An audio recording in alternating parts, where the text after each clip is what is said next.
एक था बनिया। एक बार वह व्यापार के लिए प्रदेश जाने लगा।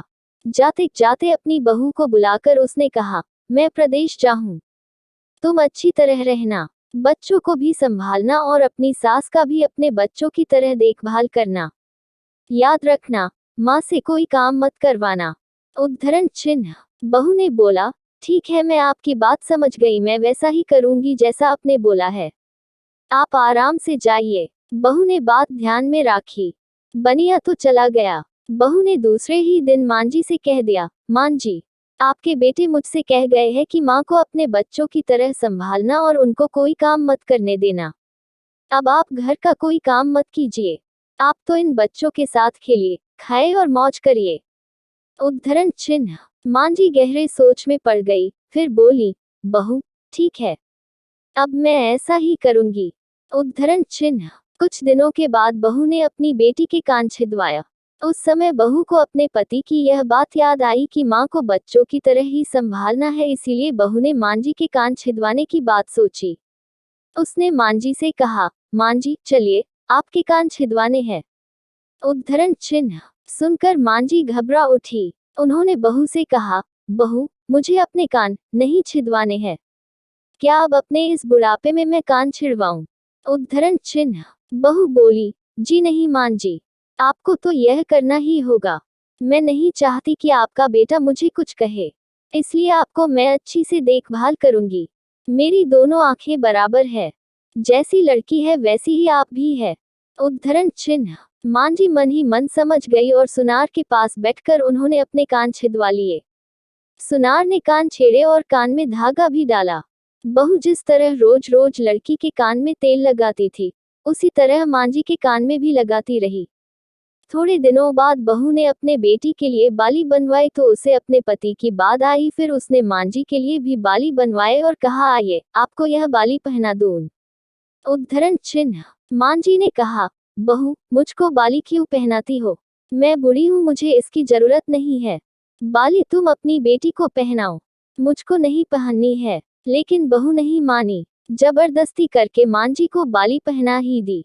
इसके पश्चात मांझी छोटे बच्चों के साथ अपना मनोरंजन करती, घूमती, खेलती और कई तरह के मौज मस्ती करती। बहू ने एक बढ़िया दिन देखकर अपने बेटे को नाई से चोटी रखवा ली। फिर बहू को मांझी की याद आ गई। मांझी बच्चों के साथ खेल रही थी। उन्हें वहां से बुलवा लिया और कहा, मांझी, आइए, नाई के सामने बैठिए। अपने लड़के की तरह मुझे आपके सिर पर भो चोटी रखवानी है। जब गोविंद की चोटी रखवाई है तो आपके क्यों न रखवाऊं? इसलिए आप जल्दी आइए। उद्धरण चिन्ह। मांझी ने बहू को बहुत समझाया, पर बहू टस से मज न हुई। आखिर मांझी नाई के सामने बैठी और उन्होंने अपने सिर पर चोटी रखवाई। बहू ने गोविंद को और मांझी को जो बोला वही किया उनके साथ। बाद में बहू रोज मांझी की चोटी में तेल डालती, चोटी गूंथती और सर पर ओढ़नी डालकर मांझी को बच्चों के साथ खेलने के लिए भेजती। जब खाने का समय होता तो बहू उनको आवाज देकर बुलाती है। ऐसे ही रोज का हाल था। जब बेटा घर वापस आया तो सबसे पहले उसने बहू से माँ के बारे में पूछा कि माँ कैसी है और कहाँ है, मुझे उनसे आशीर्वाद लेना है। उद्धरण चिन्ह। बहू ने बताया, मांझी तो बच्चों के साथ खेल रही है, यही कहीं होगी, आ जाएंगी।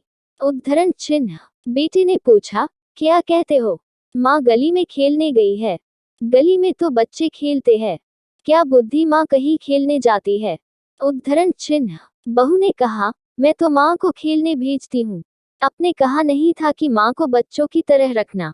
मैंने तो लड़की की तरह ही माँ के भी कान बिंधवाए हैं और कानों में बालियां पहनाई है। जब लड़के की चोटी रखवाए तो मैंने माँ की भी चोटी रखवा ली थी। जब मैं सबको खेलने भेजती हूँ तो माँ को क्यों न भेजूं? मुझको सबके साथ साथ एक सा व्यवहार करना चाहिए। पति समझ गया कि उसकी मूर्ख स्त्री की अकल का दिवाला निकल गया है।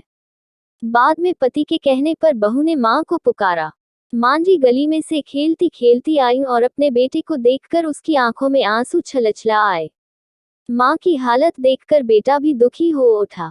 बहू की मूर्खता के लिए बेटे ने माँ से माफी मांगी और बहू को बड़ी उल्टी सीधी सुनाई। दोस्तों, ये वीडियो कैसे लगा कमेंट जरूर करें। यदि आपको अच्छा लगा तो लाइक और शेयर करें। यदि आप चैनल में नए हैं तो सब्सक्राइब कर बेल आइकॉन ऑन कर दीजिए क्योंकि हम ऐसे ही वीडियो लाते रहते हैं। मिलते हैं अगले वीडियो में, तब तक के लिए जय हिंद।